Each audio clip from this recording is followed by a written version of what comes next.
Okay, KSU Kannur ജില്ലാ president Atul MC കൂടി നമ്മളോടൊപ്പം ചേരുന്നുണ്ട്. അതുൽ, SFI മനഃപൂർവ്വം പ്രശ്നമുണ്ടാക്കുന്നു എന്നുള്ള ആരോപണമാണ് KSU ഉന്നയിക്കുന്നത്. അവിടെ നടന്നത് ഇത്തരത്തിൽ മനഃപൂർവ്വം ഒരു പ്രശ്നമുണ്ടാക്കാനുള്ള SFIയുടെ ശ്രമം തന്നെയായിരുന്നു. എന്താ സംശയം? ഒരു ക്യാമ്പസിൽ ഒരു KSUവിൻ്റെ നേതാക്കന്മാർക്ക് കടന്നു ചെല്ലാൻ വേണ്ടി സാധിക്കില്ലേ? ഒരു ക്യാമ്പസിലൊരു വിദ്യാർത്ഥി സംഘടനാ പ്രവർത്തന നേതാക്കന്മാർക്ക് പ്രിൻസിപ്പളെ കാണാൻ വേണ്ടി പോകാൻ വേണ്ടി സാധിക്കില്ലേ? അങ്ങനെ പോകുന്ന ആളുകളെ SFI തടയാൻ വേണ്ടി ശ്രമിക്കുന്നത് എന്തിനാണ്? വർഷങ്ങളായി SFIയുടെ കോട്ടയായി നിലനിർത്തിയ ഒരു ക്യാമ്പസ്, ആ ക്യാമ്പസ് അവരുടെ കോട്ട ഇളകുന്നു എന്നുള്ളത്, ജനാധിപത്യം അവിടെ വീണ്ടെടുക്കപ്പെടുന്നു എന്നുള്ളത് SFIയെ ചെറിയ രീതിയിലൊന്നുമല്ല, അസഹിഷ്ണുത അവർക്ക് ചെറിയ രീതിയിലൊന്നുമല്ല ഉള്ളത് എന്നുള്ള കാര്യമാണ് ഇന്ന് വ്യക്തമാകുന്നത്. ഞങ്ങൾ ഇന്ന് പോയതെന്താ? എന്തിനു വേണ്ടിയാണ് പോയത് ക്യാമ്പസിൽ? ഞങ്ങൾ ക്യാമ്പസിൽ പോയത് കഴിഞ്ഞ ദിവസം ആ ക്യാമ്പസിനകത്തുള്ളൊരു വിദ്യാർത്ഥി, ആ വിദ്യാർത്ഥിയെ ഇൻസ്റ്റഗ്രാമിൽ KSUവിൻ്റെ അക്കൗണ്ടിനകത്ത് ഫോളോ ചെയ്തു, ആ അക്കൗണ്ടിലെ പോസ്റ്റിന് ലൈക്ക് ചെയ്തു എന്നതിൻ്റെ പേരിൽ ആ ചെക്കനെ കഴുത്ത് പിടിച്ചിട്ട് അവരുടെ ഇടിമുറിക്കകത്തേക്ക് കൊണ്ടുപോവുക. ആ ഇടിമുറിക്കകത്തേക്ക് കൊണ്ടുപോയി ആ ക്യാമ്പസിനകത്ത് നിന്നുള്ള SFIയുടെ നേതൃത്വത്തിലുള്ള ആളുകൾ, ക്രിമിനലുകളെന്ന് അക്ഷരാർത്ഥത്തിൽ പറയാൻ സാധിക്കുന്ന SFIയുടെ ആളുകൾ അവിടെ ആ ഇടിമുറിയിൽ വെച്ച് ആ പാവം ചെറുപ്പക്കാരനെ, ആ വിദ്യാർത്ഥിയെ ക്രൂരമായി ആക്രമിക്കുക. ആ അധ്യാപകർ അത് കണ്ടില്ലായിരുന്നുവെങ്കിൽ, അധ്യാപകർ അതിൽ ഇടപെട്ടില്ലായിരുന്നുവെങ്കിൽ ഒരു ക്യാമ്പസ് രക്തസാക്ഷി ചിലപ്പോൾ അവിടെ ഉണ്ടാകുമായിരുന്നു.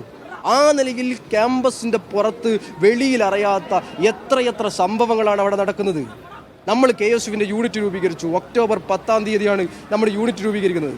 യൂണിറ്റ് രൂപീകരിക്കുന്നതിന് മുന്നേ ദേവകുമാർ എന്ന് പറയുന്ന നമ്മുടെ വിദ്യാർത്ഥി, ആ വിദ്യാർത്ഥിയെ അവിടെ ക്രൂരമായി ആക്രമിക്കുന്നു.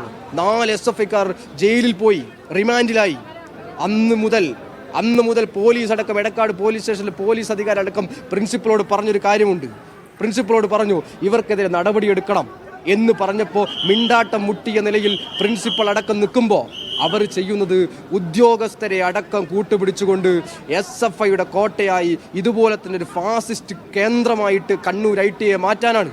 ഇന്ന് നമുക്കറിയാം, നിങ്ങളുടെ മീഡിയ 1 ചാനലിൻ്റെ റിപ്പോർട്ടർ അടക്കം ആ റിബിനെ അടിക്കുന്ന സമയത്ത്, നിലത്ത് വീണ് കണ്ട് പെടയുന്ന സമയത്ത് വീഡിയോ എടുക്കുമ്പോൾ അവിടുത്തെ സ്വീപ്പർ ജീവനക്കാരി എന്തിന് വീഡിയോ എടുക്കുന്നു എന്ന് ചോദിച്ച് ആ മാധ്യമപ്രവർത്തകരോട് തട്ടിക്കയറുന്ന ആ ദൃശ്യം നിങ്ങൾക്കും അറിയാവുന്നതാണ്.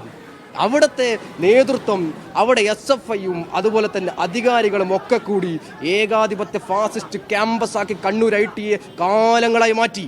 ആ കാലങ്ങളായി മാറ്റിയതിൻ്റെ ഭാഗമായി ഞങ്ങൾ ഇപ്രാവശ്യം യൂണിറ്റ് ഇട്ടതിൻ്റെ ഭാഗമായി KSUവിൻ്റെ പ്രവർത്തനങ്ങളൊക്കെ തന്നെ ഊർജ്ജസ്വലമായി മുന്നോട്ട് പോകുന്നു.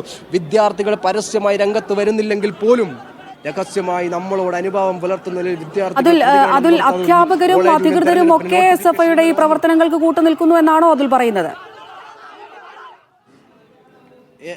എല്ലാവരും എന്ന് പറയുന്നില്ല, ചില അധ്യാപകരും അതുപോലെ തന്നെ പ്രിൻസിപ്പളുടെ അടക്കം കൃത്യമായി അവരുടെയൊക്കെ തന്നെ ഒരു അലംഭാവം ഇതൊക്കെ നടക്കാൻ കാരണമായിട്ടുണ്ട് എന്നുള്ള കാര്യത്തിൽ ഒരു സംശയം. ഞങ്ങളിത് ആദ്യ തവണയല്ലെന്നേ.